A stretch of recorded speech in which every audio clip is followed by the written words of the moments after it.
Are you ready to turn heads? Luxury isn't just worn, it's experienced.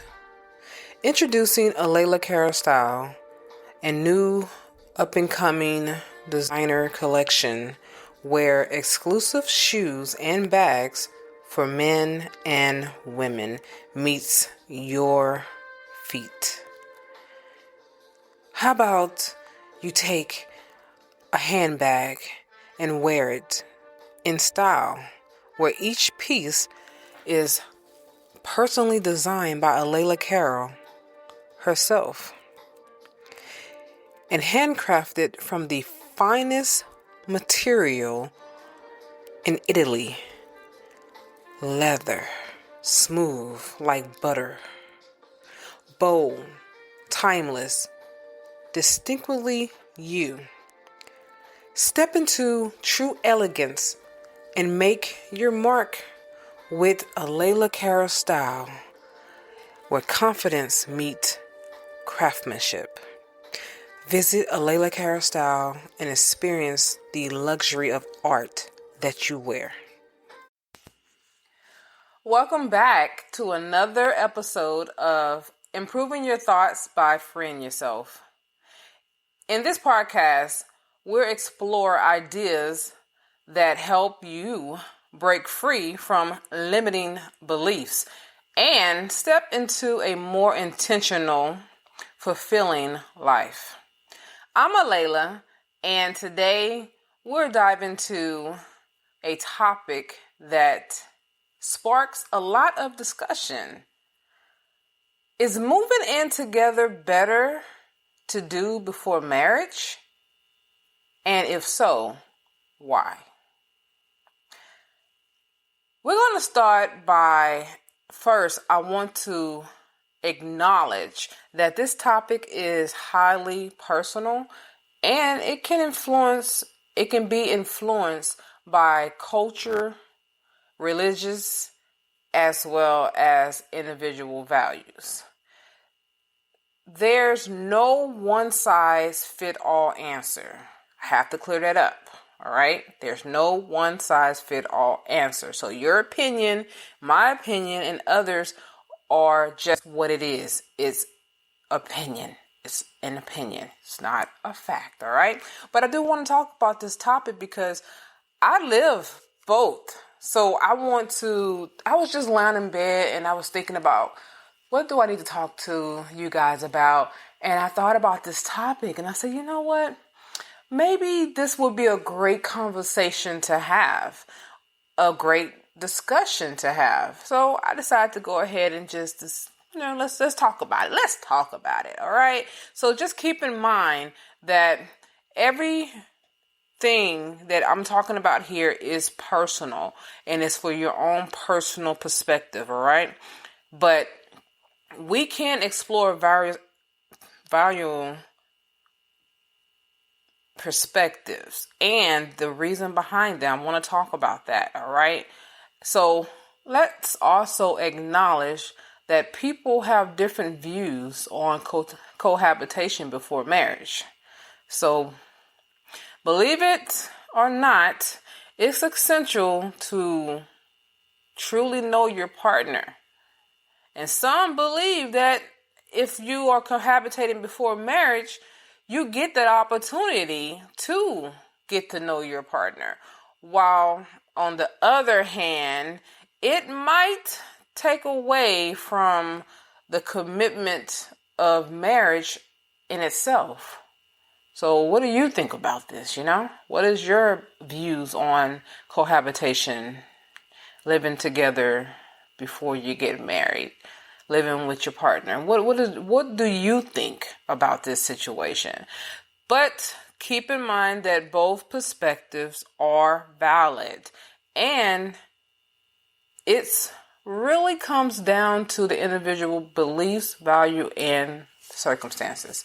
So whatever you have going on in your life could be completely opposite of what someone else have going on in there. So keep in mind that this is just an opinion, all right?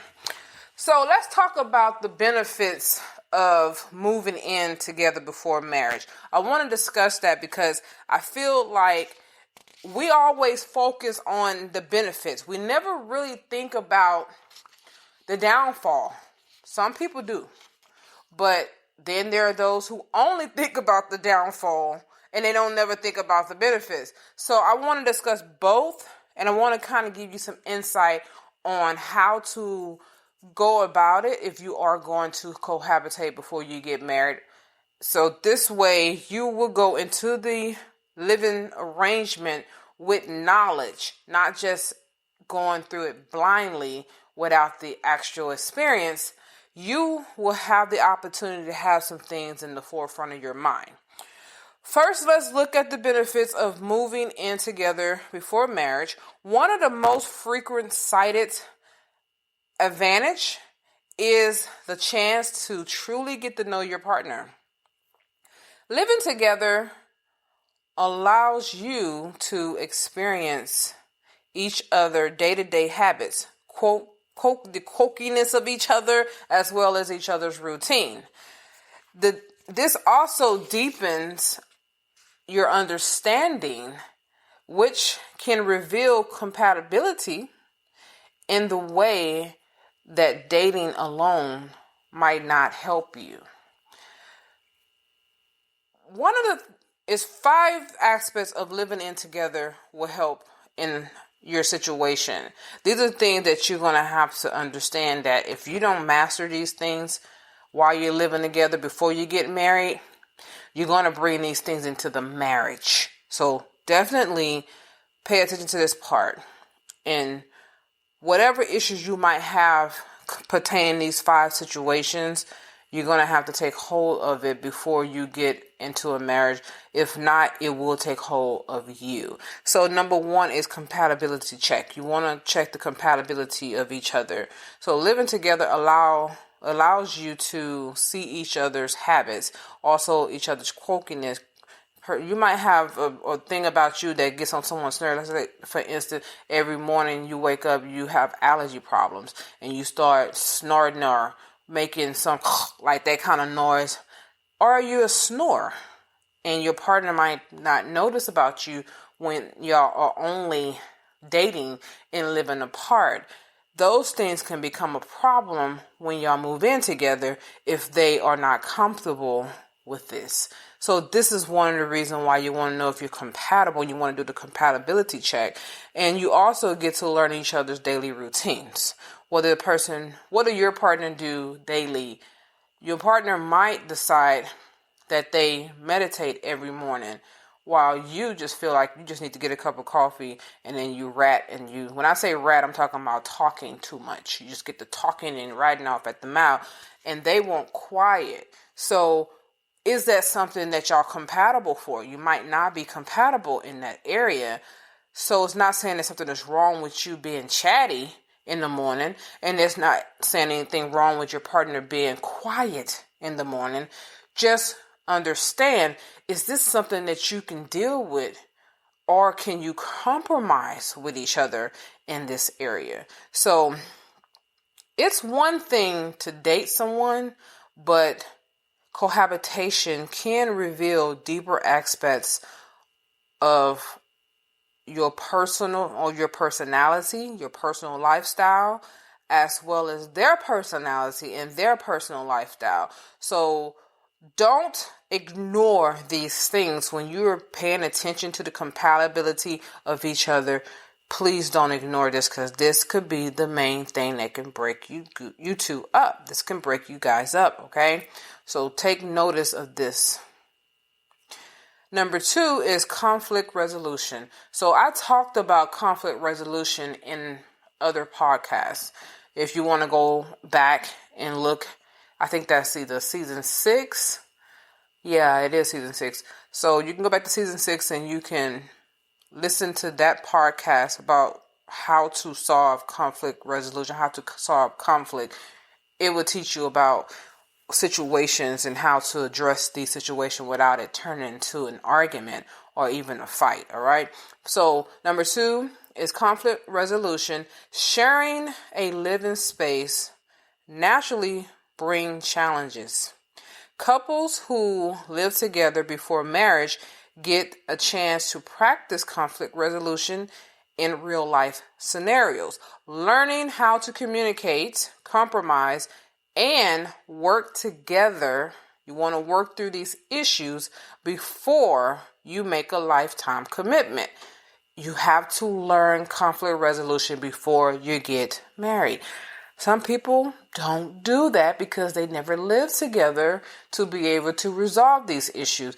Sometimes you might have a person that is a runner. I talked about that in another podcast. You won't really understand this scenario until y'all live together. Because now, where are they going to run to? Where are they going to hide?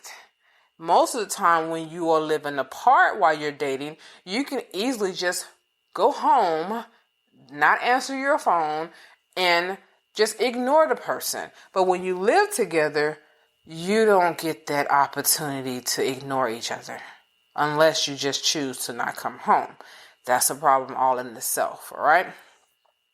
Number 3 is financial transparency. This is one of the things that get a lot of couples in trouble. You don't really talk about the finance. Who's going to pay the bills? How the bills are going to be managed?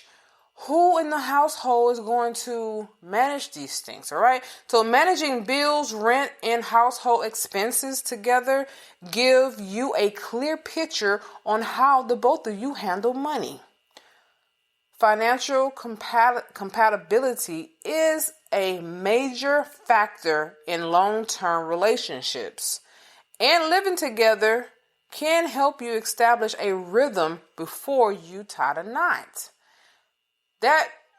So when I got married to my not my second husband, we didn't live together before we got married.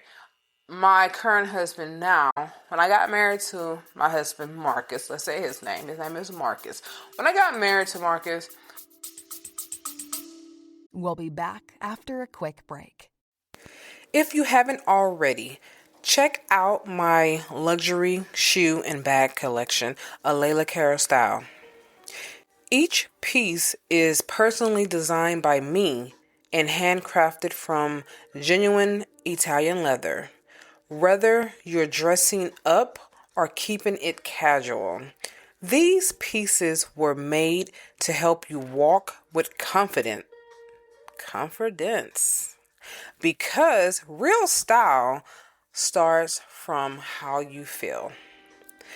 Go to alaylacarrollstyle.com and experience these bold, timeless, and completely all you.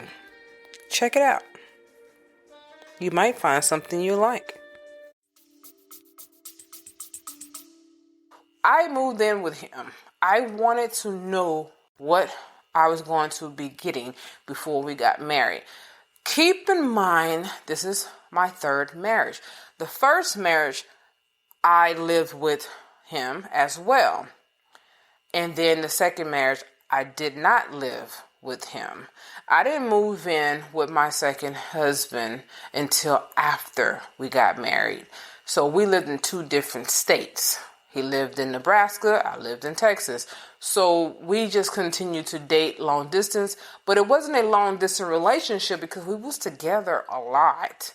And I mean a lot. You might wonder how that worked. Well, if you go back and you listen to some of my podcasts, you'll find out how it worked. Because when I started working as a flight attendant, he was on my flight benefits, so he could just come to visit me at any time he was free, and I can do the same, vice versa. So that made it easy for us to be able to be around each other quite often, to where it did not feel like a long distance relationship. It's just we was not living together in the same home. But not paying attention to your finances will kill your relationship fast. I mean, quick, in a hurry. One person might be a spender while the other one is a hoarder. And I said hoarder. I was going to say saver, but that's 2 different things. Saving money is completely different from hoarding money. Hoarding money is a person who is just stingy and don't want to spend money at all. Even if it's on something that is needed, you choose not to spend the money. You want to hold on to it and keep holding on to it for whatever reason you might have. You just don't want to spend. Basically, you are a cheapskate, okay? You're cheap. You don't like to spend money. And even if it's for a good reason, you're not doing it. Then you got those who are a spender, who don't care about saving. They just want to spend. And they want to get out there and spend as much as they can, buy all the things they want to buy, no matter what it costs. They still spend. If any one of you are that way, you're going to have a problem. You're going to have a problem if you are a spender, and you're going to have a problem if you are a hoarder. You have to learn to meet in the middle. The middle is the saving part. Know when to put back for certain things that needs to happen sometime in the future. Even if it doesn't happen, you still have what you need just in case it happens. How are you going to deal with the bills in the house? How are you going to make sure the money gets spent the correct way? And you have to make sure that you two are in agreement with that. So number 4 is expectation alignment. You both get a better understanding of your expectations when it comes to household responsibilities, social habits, and personal space.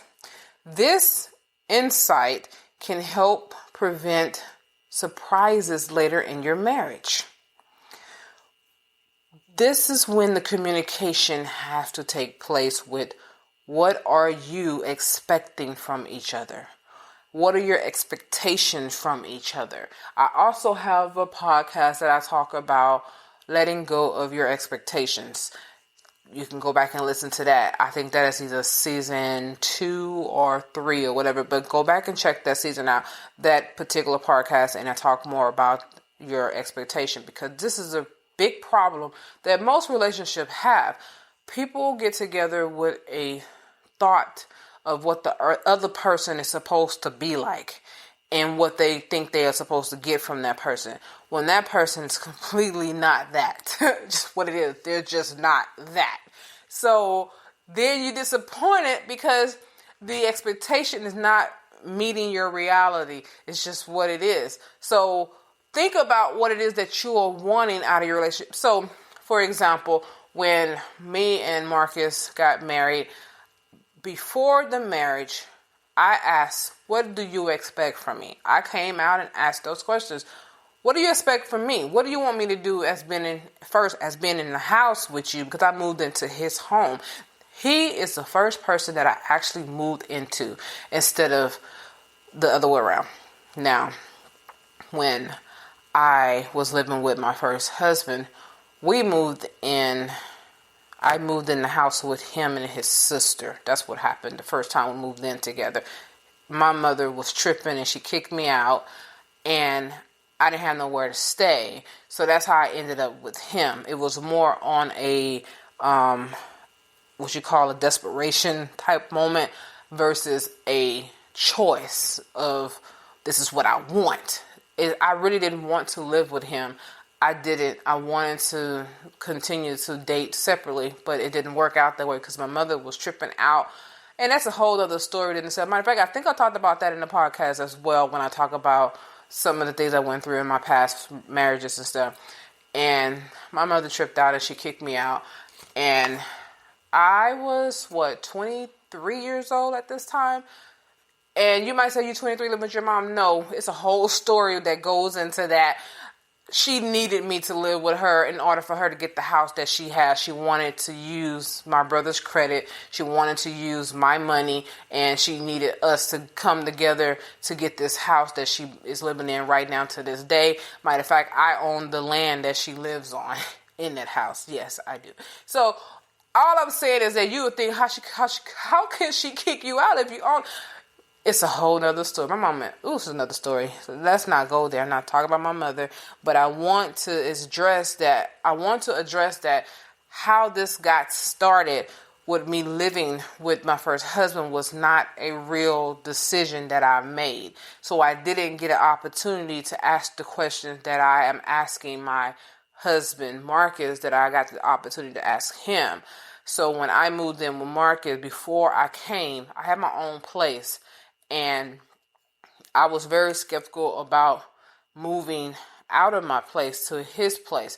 He is the very first guy that I actually moved into his home. Everyone else that I lived with, we moved into a home together, or they moved into my home. And of course, if it didn't work out, they had to go. But it was just one of those things that I was very nervous about, and I wasn't sure what it was going to be like moving into the home with him. And when I asked, what do you expect from me? He told me, I expect you to be the way you are, the way you always been. Don't change that. And I said, okay, I get that. What about other things such as bills? And he was like, well, my home is paid for, so you don't have to worry about no mortgage because it's already taken care of. I have HOA. I will take care of the HOA. You just pay for the light bill and you buy groceries. I was like, that's it? And he said, yes, that's it.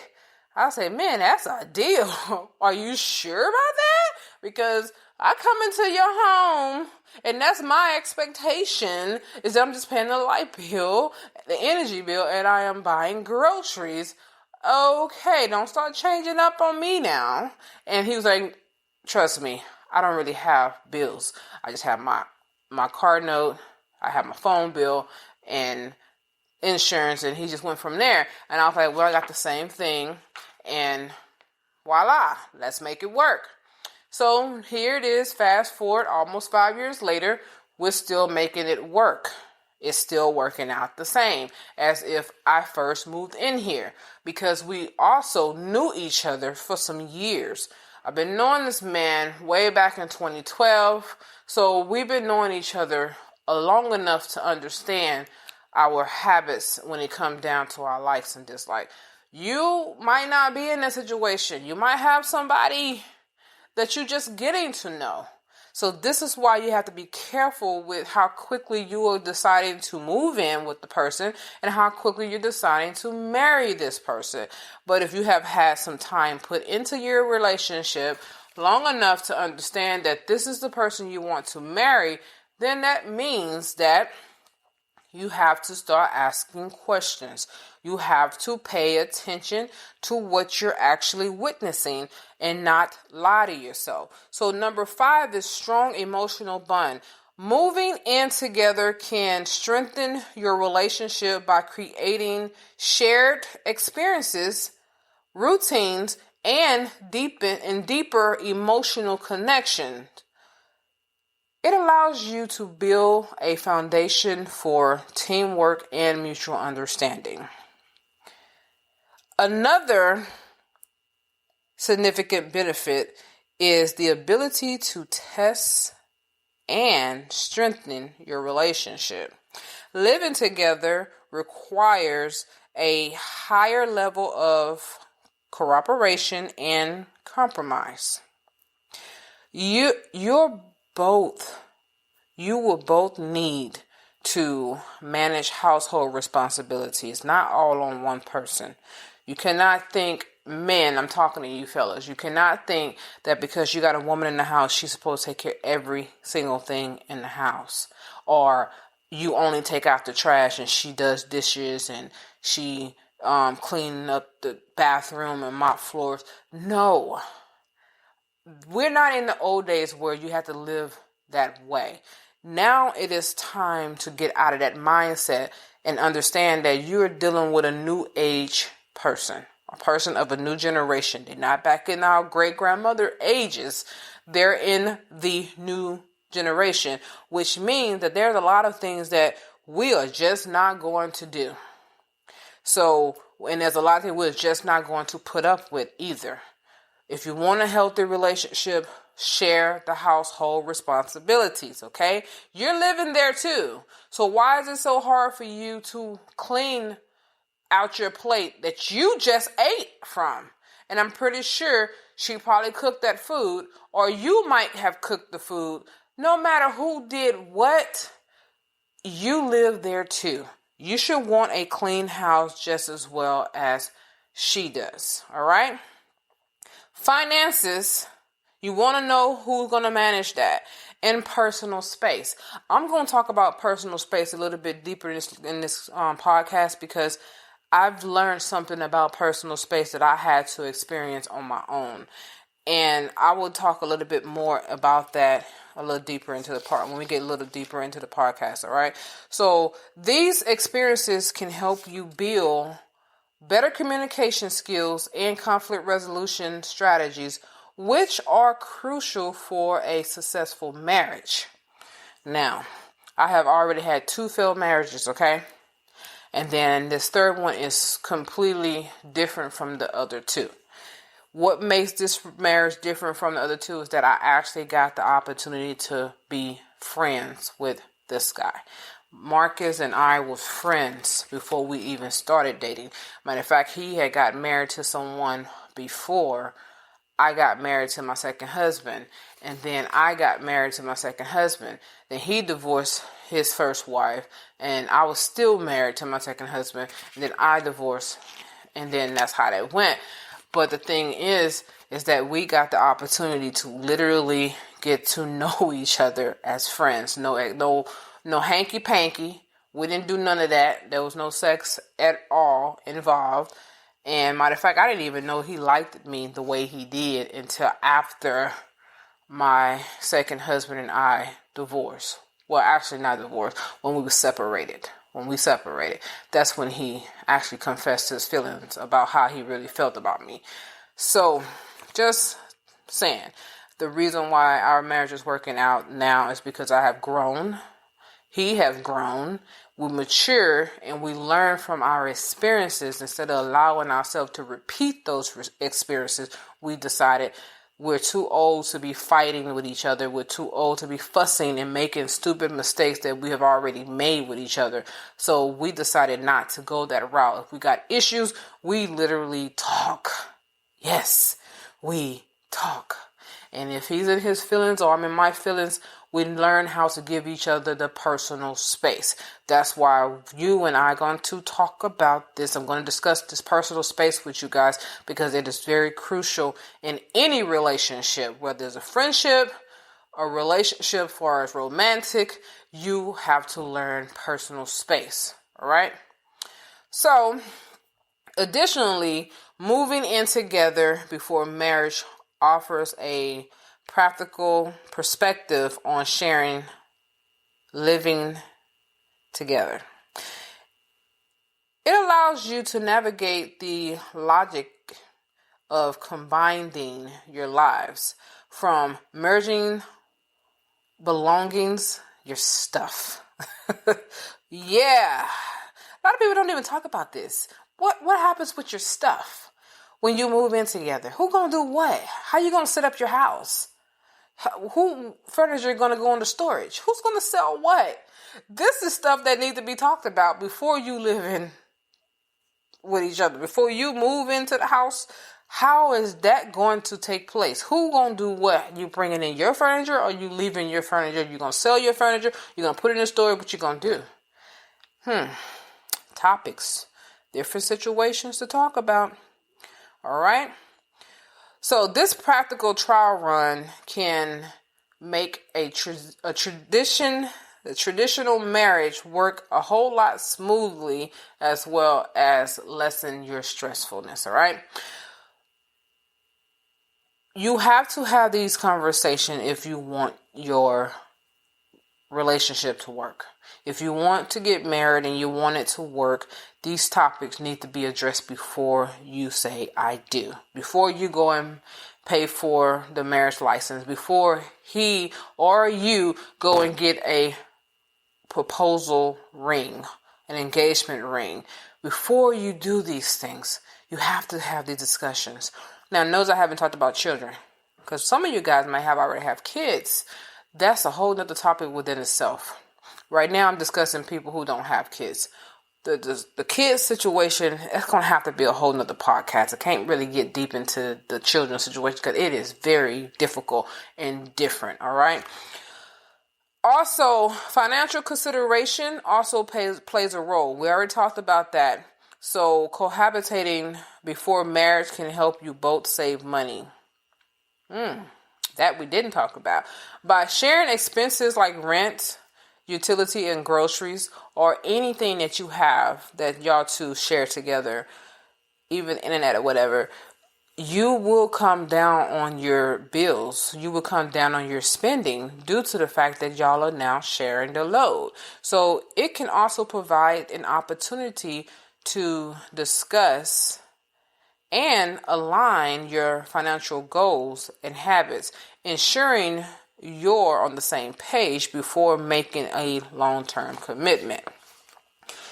I want to talk about the challenges as well as some things you need to be considerate of. So you want to take into consideration. And these are those. However, living together could be great, there are some potential drawbacks. And these are the things that caused me to not. Okay, I think I told you guys that I have been engaged 4 times, married 3 times.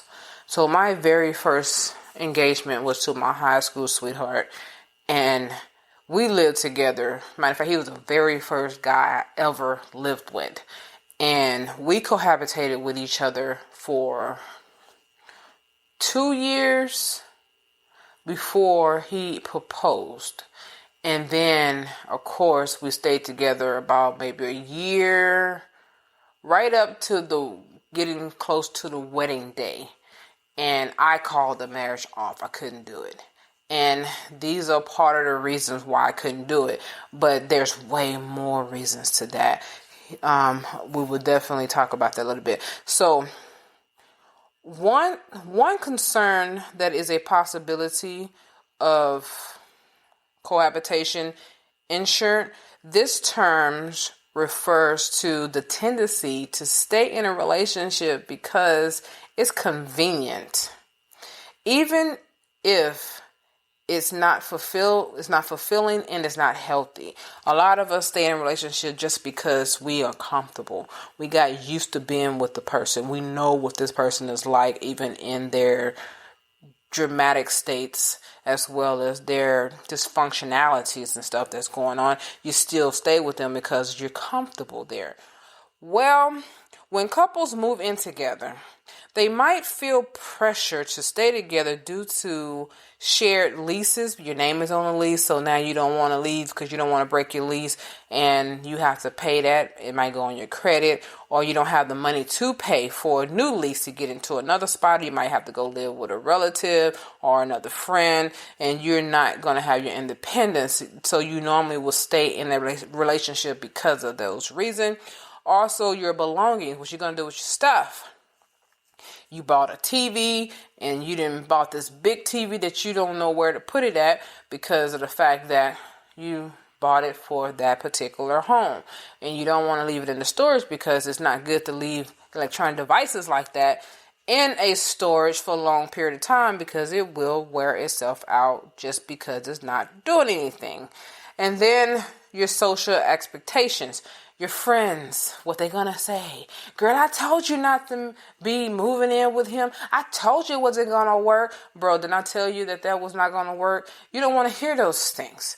Or you got this image that you need to withhold. You need to have this. You have to get yourself together, or rather, it's just plain not a genuine connection. You know that y'all are not supposed to be together, but you are together anyway because you just determined not to move on. Well, while moving in together may have many advantages, it's not without challenges. Here are some things to keep in mind. You have to keep these things in mind because if you don't, you're going to find yourself going through some hard times that you could have avoided, all right? So let's talk about loss of individuality. Some couples struggle with maintaining independence when they live together too soon. If you haven't established yourself as a person, as an individual, you will lose yourself in a relationship. You have to know who you are. You have to know what your goals are. What is it that you want to do with your life? If you are in school and that's what you want to do, you need to already be in school before moving in with the person, because now they might not want you to go to school. Or let's say if you are on your way to signing up for classes, getting yourself established in your curriculum, and something happened. Let's say something happened with your partner, and now you got to take on the full load and the responsibility of maintaining the house. You can't just go to school no more. So now you have to deal with that. I'm telling you, when you move in with someone, you don't know what it's going to be like living with them. No matter how much you think you know about this person, you don't know until you're in the thick of things. So establish your own individuality first. Know who you are. Know what you want to do with your life. Have your goals already set in place where you're already aligning yourself to work those goals out. Keep working your plans. I remember when I decided to go back to school, I was dating this guy. Oh man, I'll never forget this. Matter of fact, he's the reason why I graduated, because of the stuff that came out of his mouth about me going to school. I was determined to make a liar out of him. He was not liking that I was spending more time at school campus. I lived and had my own apartment. He did not live with me, by the way. He had his own place.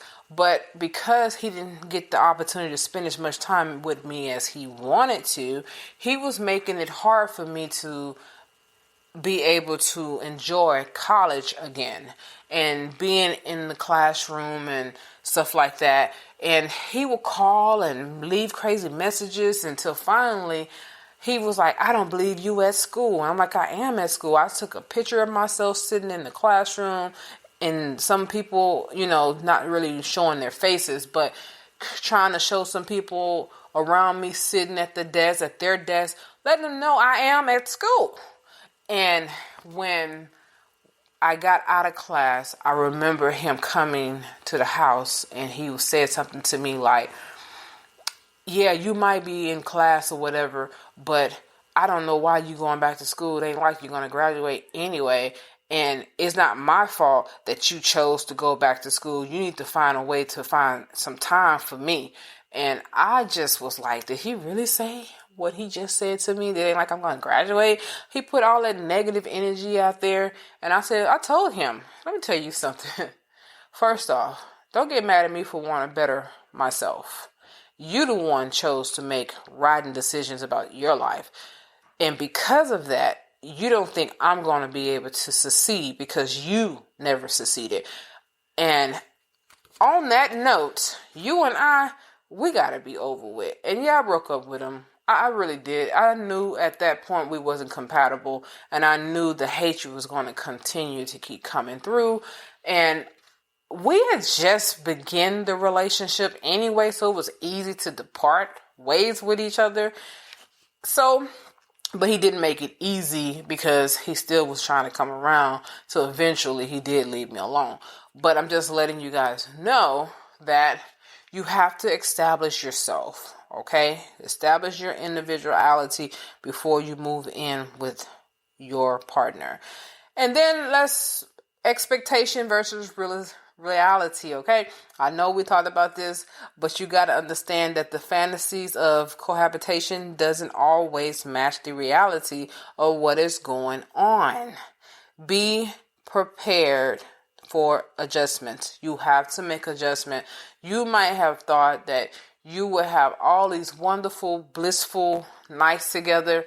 You don't never have to worry about being alone no more. You got your perfect mate with you. And then all of a sudden y'all move in together and your mate tells you, I really want to go out with my boys tonight. And you're like, what?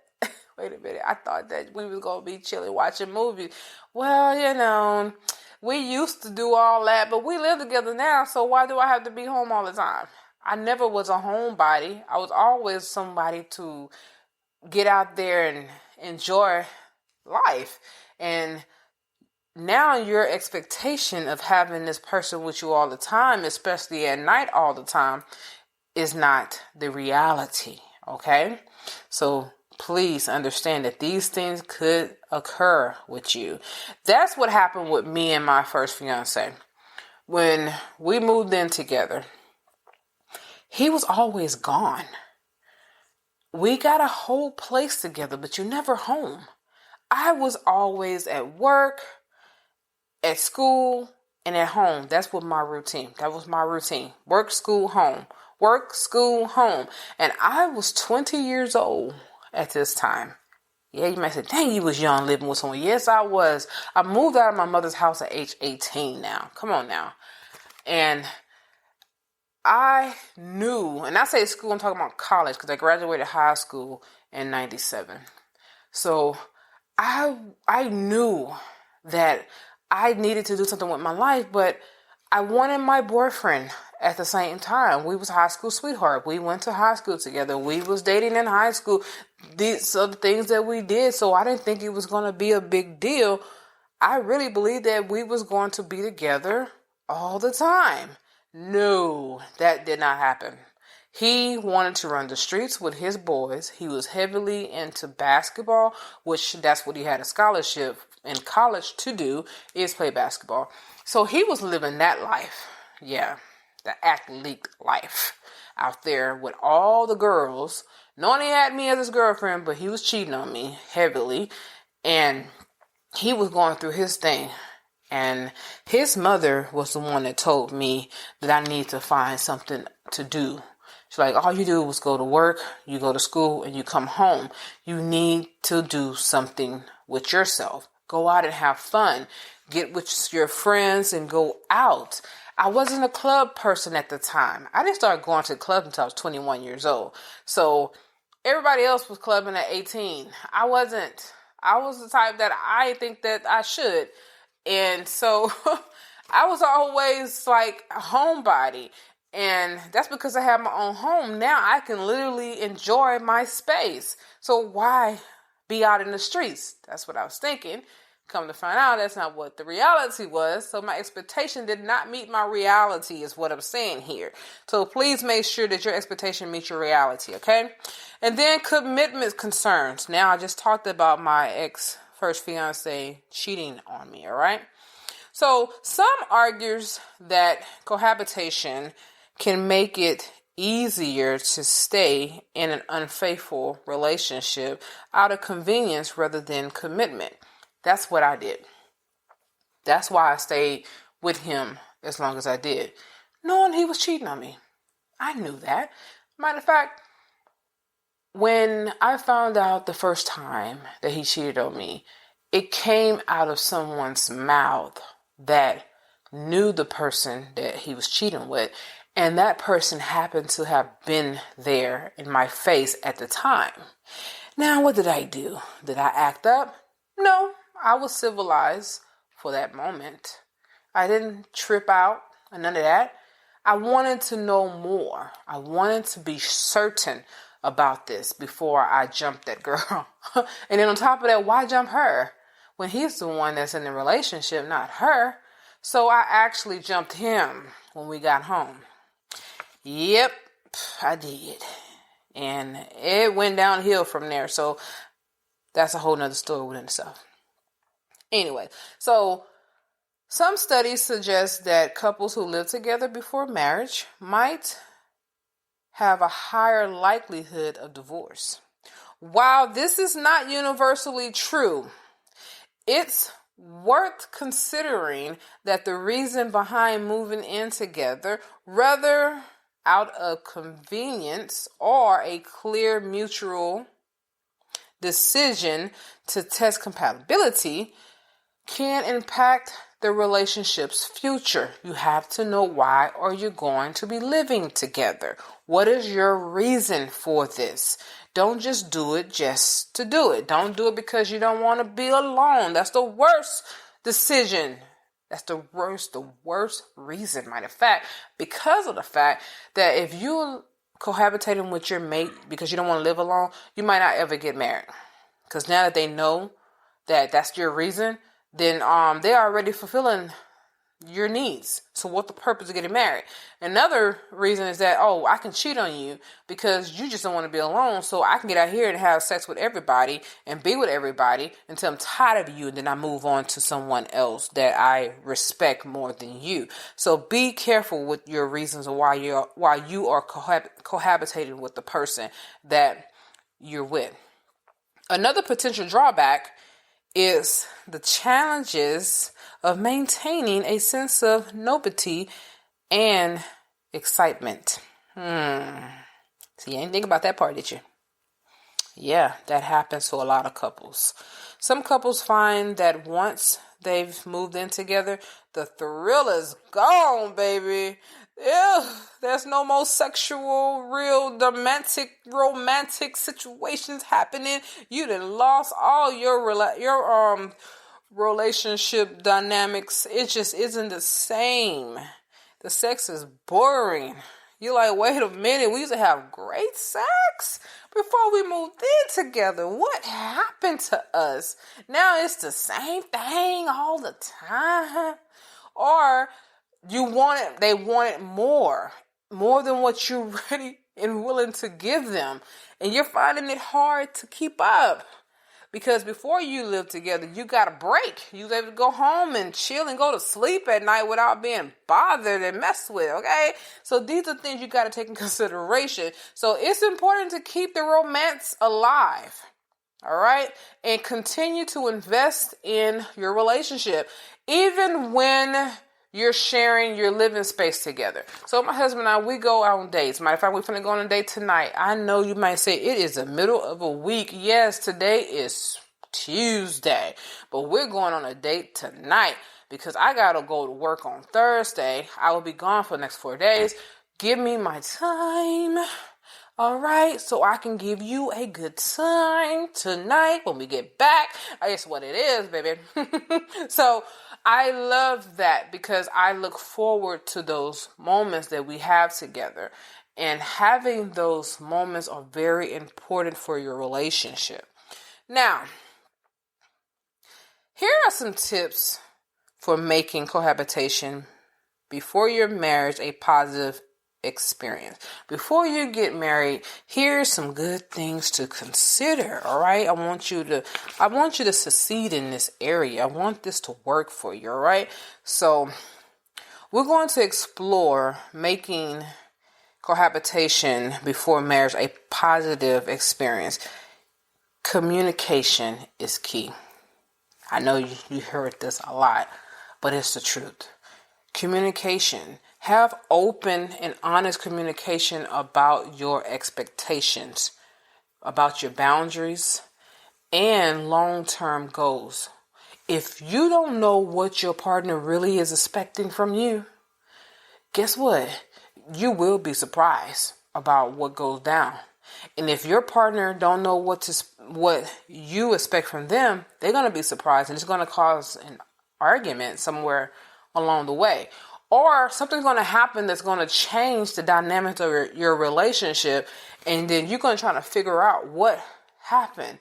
And what happened is that you two did not communicate what was very important before you moved in, which is your expectations, as well as your boundaries and your long-term goals. What is the reason why you're living together? What's the reason? You want to get married. What if the other person don't? What if that person told you that they wanted to get married when you first started dating, but they changed their mind? What if you changed your mind and you say, you know what, I don't want to get married. I don't mind us living together. We can just be roommates sometimes, live that way. But I don't want to get married. Now your expectation has changed, and it's not fair for your partner or the other person to experience this in the cohabitation phase. It's not fair, all right? So be open about what's going on, all right?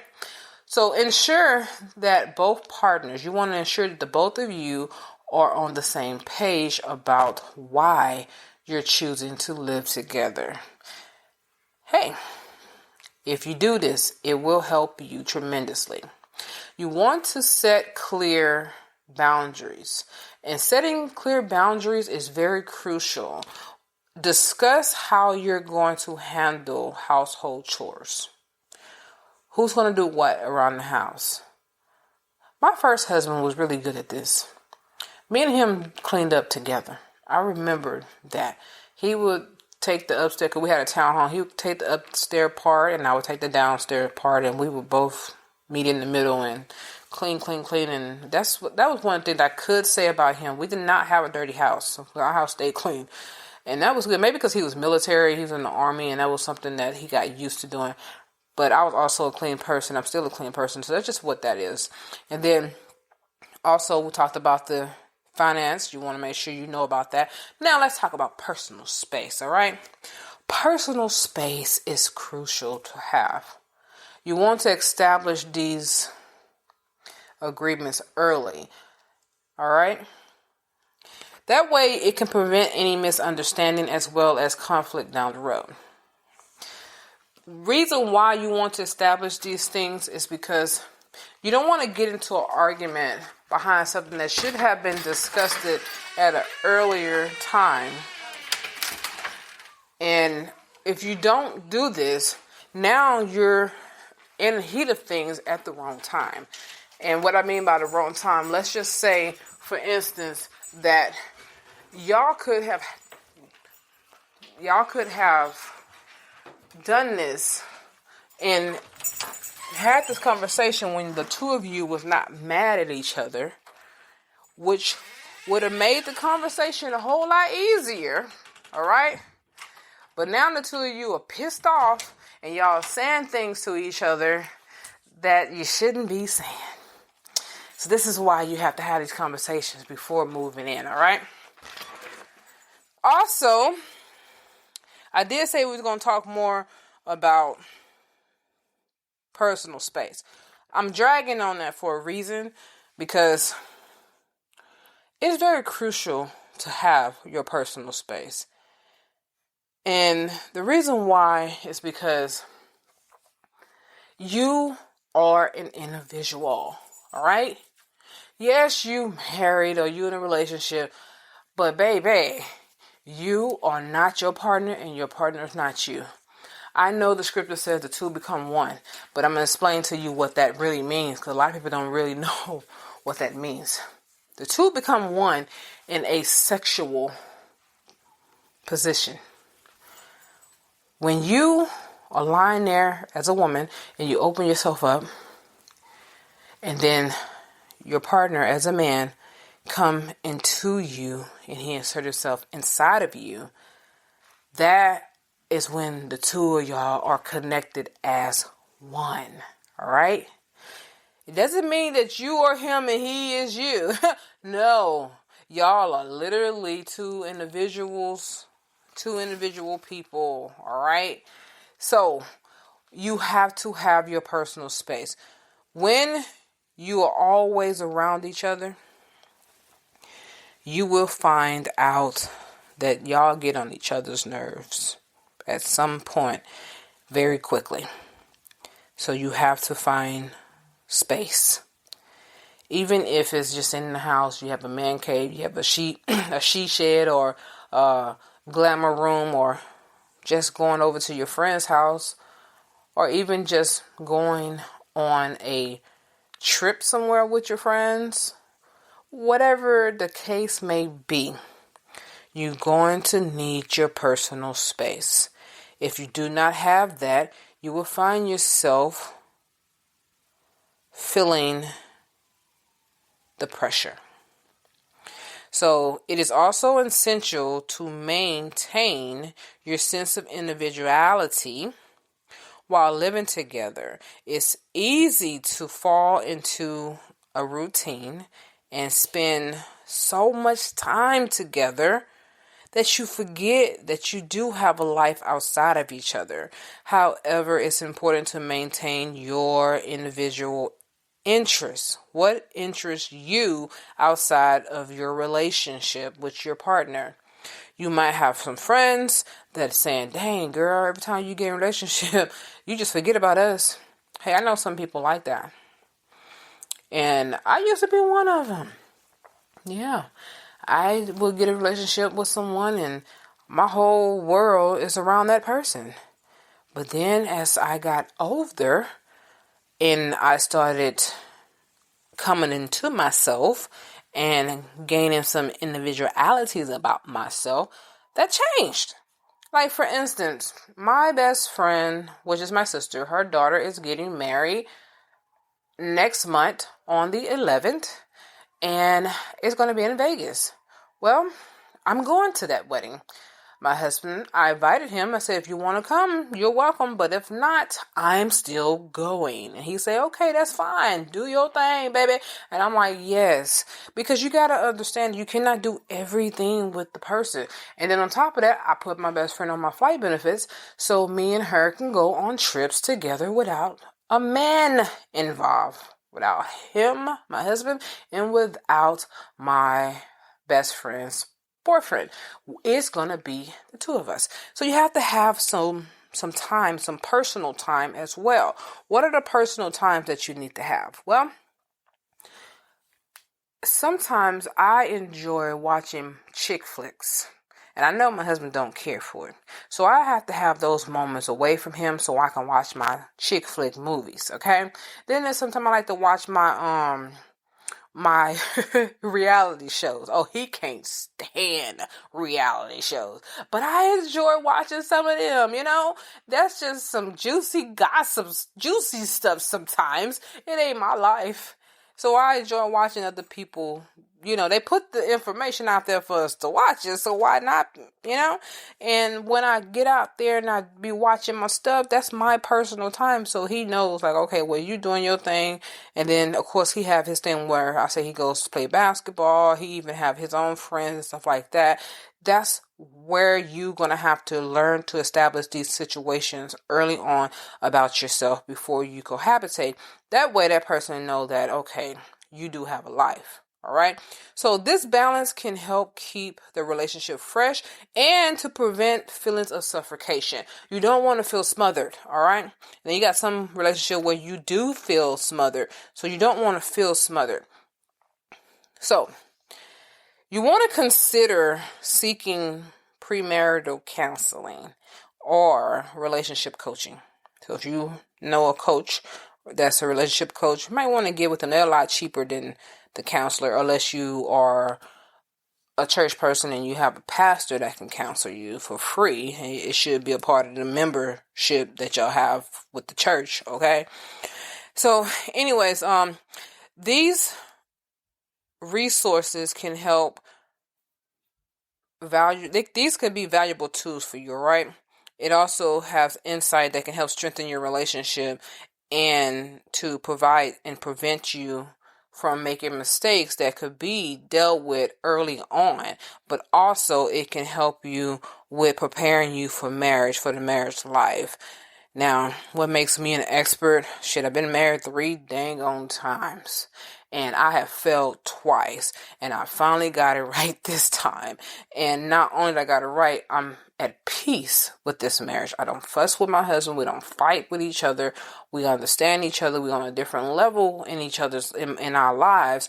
And we're raising a son to be a man, so we even agree on how we raise him. This is the reason why I tell you that having children is a completely different podcast, because that is all in itself. I cannot go into that in this podcast. It would be completely too long and off topic. Actually, it would be off topic, because children is a whole nother dynamic. It's a whole nother dynamic, you guys. So definitely understand that if you're single, you don't have any children, single without children. I'm not talking about single in your relationship. I'm talking about without kids. You are not a parent, all right? This podcast is for you, all right? So continue to seek help in any way you can, because what they can do is help you to navigate any challenges that arise during your cohabitation, especially if you talk to someone who already experienced these things. Try to get with someone who experienced this already. Don't get with someone who never lived with a man or a woman and they get trying to tell you something. They can't tell you what they don't know, all right? So finally, don't be afraid to reassess your living situations. If you find that living together isn't working as well as you hope it to be, it's okay. Just take a step back and reevaluate. That's all you got to do. The goal is to build a strong, healthy relationship, and sometimes that might mean making difficult decisions like moving out. Not saying that y'all have to break up, but you can literally say, look, us living together just isn't working. So how about we go ahead and move out? We don't have to break the lease. I continue with the lease while you find another place, or we can continue to stay here until the lease is up and we both go on and find another place somewhere else. Whatever. Matter of fact, I did this before. Oh man, I don't talk about my relationship because I have had many. I had a boyfriend. We only lived together for 6 months, and I knew that he wasn't the married type.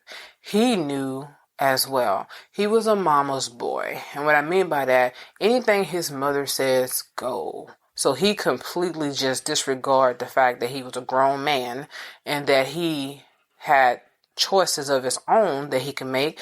And he was making decisions based off of what his mother was always saying to him. And not only that, when it came down to the finances, to the bills, he was paying her bills, not our bills. I found myself paying all the bills at the house while he took his paycheck to her. His mother had lost her job. Now, keep in mind, she had a master's degree, so she can get another job at this time. This was back in 2006. So she can get another job at this time. But instead, she was using her son to pay her bills. You know what she was doing with the money? Because she was making money. She was making unemployment, so she wasn't broke. She was taking her money to go to the casino and gamble her money away. While she come back broke, she would complain that her rent is due. And then he would pay the rent. I peeped game on this while I was with him, and I knew immediately that this needed to come to an end. So she did not like the fact that I felt that way, and I was able to peep game on that and say something to him about that because it was going to stop her flow of being able to do what she wanted to do. Me and him would get into it. Okay, now that I know that you ain't the married type, because we ain't going to have this situation in our marriage. So we end up agreeing to part ways. I told him, you go back and you stay with your mama. How about that? If that's where your money is going, then you go live with her.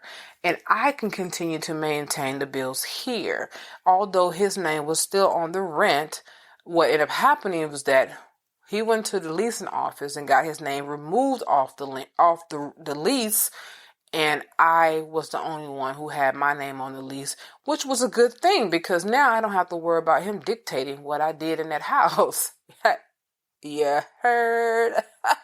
Because yes, I was single now. And after that, I didn't want a relationship for the next 2 years. I wanted to be single. And I had a good time in my singlehood.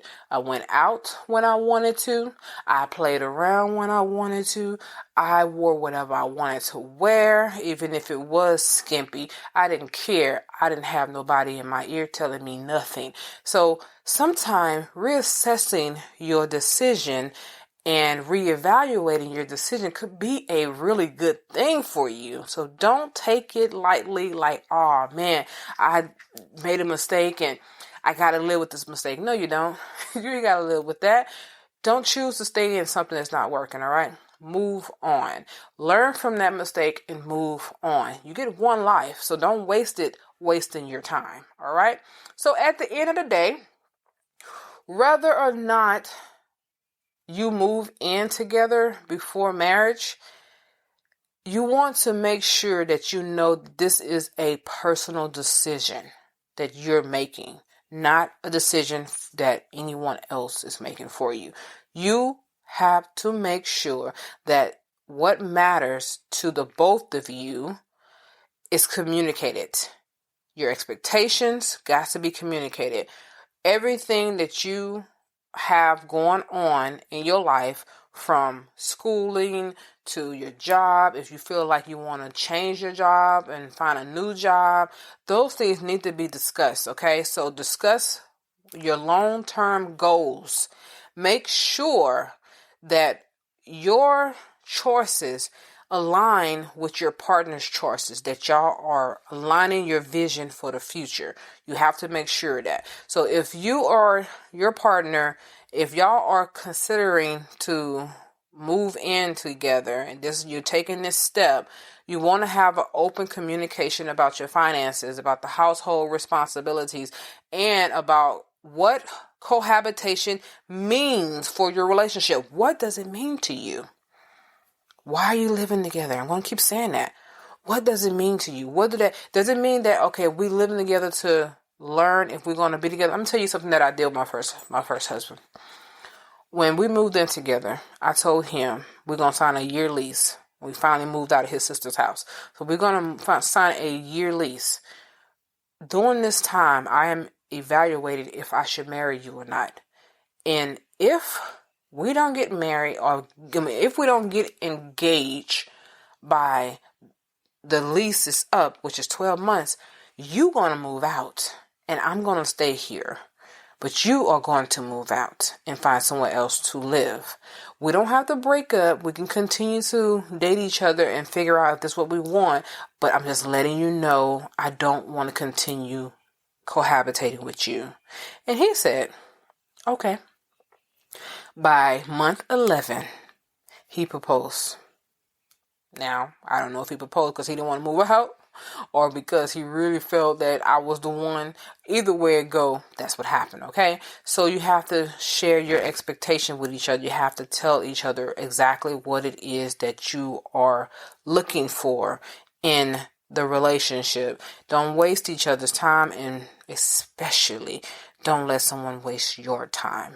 So for those of you who have children, this conversation in this podcast have to go a whole lot deeper than what you're getting from this podcast. Like I said, I cannot go into that in this podcast, all right? So I want to wrap this up now. In conclusion, I want to wrap it up. So moving in together before marriage can offer many benefits, including a deeper understanding, improving your communication. If you do work on it, okay, it can help you improve your communication. Also help you to financially save. If you are not a big spender, you can learn how to save financially and put money away because you have more money to work with, okay? So however it goes, no matter what happens, always consider the potential drawbacks, all right? Such as your cohabitation insure. What that means, again, is that you are literally choosing to stay with the person even though you know that the relationship isn't working out and it's not meeting your expectation as far as it's just not healthy. You're in an unhealthy relationship, this is the time to make that move. This is the time to reassess that relationship you're in.